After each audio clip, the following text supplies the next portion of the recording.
तनी हमर की ओर तू दहकाना पिया चुआ तपस न बेना कहना तनी हमर की ओर तू दहकाना पिया चुआ तपस न बेना कहना ललचा रिकॉर्डिंग स्टूडियो गोपालगंज पिया चुआ तपस न बेना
कहना तनी हमर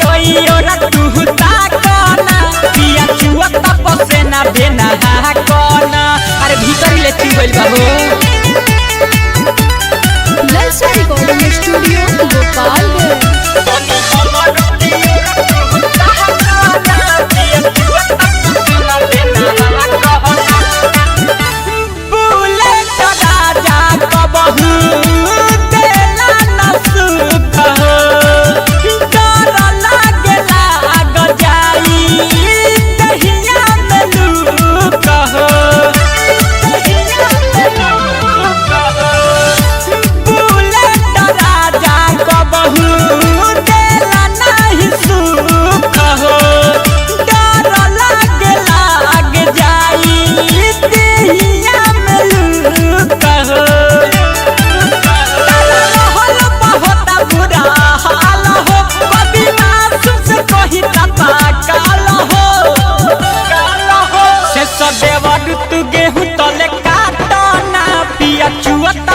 न बेना